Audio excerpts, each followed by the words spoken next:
Psicanálise é ciência ou pseudociência?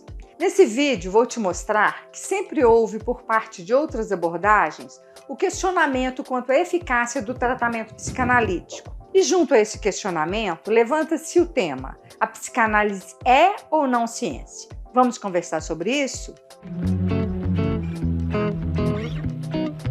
Eu sou Eliana Olímpio, psicóloga e psicanalista, e convido você a entender um pouco mais sobre a psicanálise como uma abordagem terapêutica. Se você tem interesse em temas que abordam o comportamento humano em suas relações pessoais, familiares, profissionais, ou se você é um profissional que quer aprimorar o seu conhecimento sobre psiquismo humano, me siga. Sempre posto conteúdo sobre os 20 anos da minha experiência e sei que existem muitas dúvidas nessa área. Bem, a questão de se a psicanálise é uma ciência é controversa e tem sido objeto de debate. A psicanálise, ela é um método de tratamento para sofrimentos mentais e tem como teoria sobre a natureza da mente humana e sobre o comportamento humano. Assim, a psicanálise, antes de tudo, tem valor como uma abordagem terapêutica para lidar com problemas psicológicos e emocionais. Mas a psicanálise não se enquadra na definição estrita de ciência, que requer a capacidade para fazer previsões precisas e testáveis por meio de experimentações e observações empíricas rigorosas.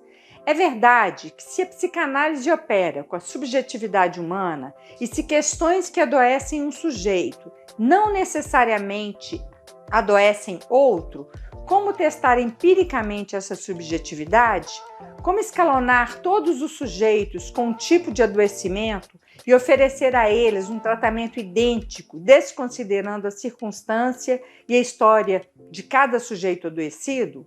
A psicanálise trabalha com a palavra que circula entre o analista e o analisando.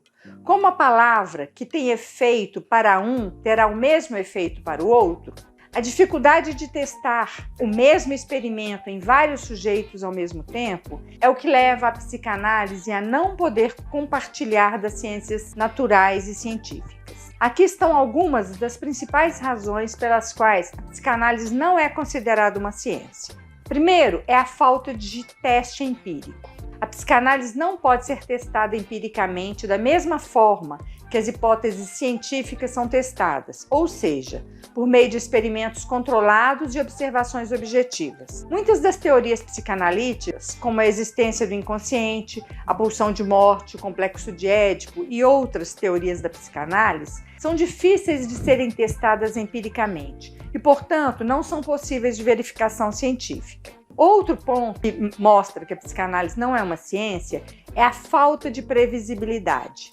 As teorias psicanalíticas não são capazes de fazerem previsões precisas e testáveis sobre o comportamento humano, o que é uma característica fundamental das teorias científicas, né? Então, assim, a gente faz uma pontuação com o cliente, ele vai embora e a gente não consegue prever se aquela pontuação vai fazer o efeito que o analista está esperando. Então, muitas vezes, essa pontuação vai ter um efeito para uma pessoa e essa mesma pontuação não vai ter o mesmo efeito para outra pessoa. Outra coisa é a falta de objetividade. A psicanálise depende muito da subjetividade do analista, já que muito do que é observado e interpretado durante o processo de terapia é baseado na percepção e interpretação individual do analista. Isso pode levar a conclusões diferentes por parte dos analistas, que não é possível na ciência, que se esforça para ser objetiva e reaplicável. Quarto ponto agora, eu vou apresentar para vocês, é a falta de consistência teórica.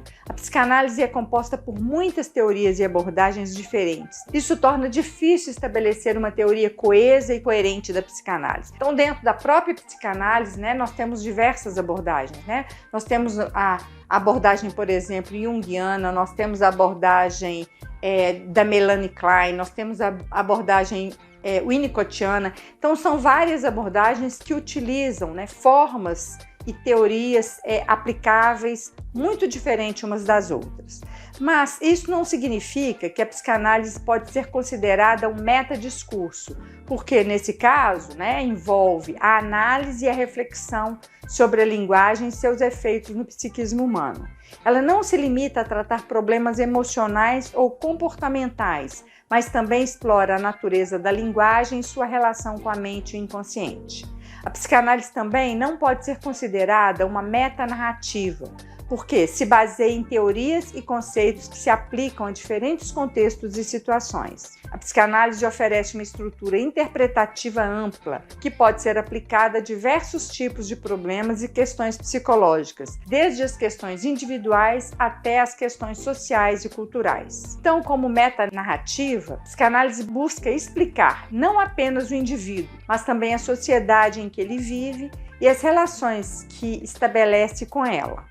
A psicanálise, em sua análise do inconsciente e dos processos psicológicos, pode desvelar aspectos ocultos da cultura e da história de uma sociedade. Ela busca desvelar as ideologias e as representações inconscientes presentes em diferentes discursos, como a literatura, a arte, a política e a mídia. Ainda que a psicanálise não seja considerada uma ciência no mesmo sentido do termo, isso não significa que a psicanálise seja uma pseudociência, pois ela não parte de premissas falsas, como um conjunto de afirmações consideradas equivocadas com o intuito de enganar. Mesmo que a psicanálise não possa ser testada de maneira rigorosa, ela continua a ser uma das abordagens terapêuticas mais populares e bem estabelecidas para o tratamento de problemas psicológicos e emocionais. Além disso, muitas das ideias centrais da psicanálise, como a importância da infância na formação da personalidade e a existência do inconsciente,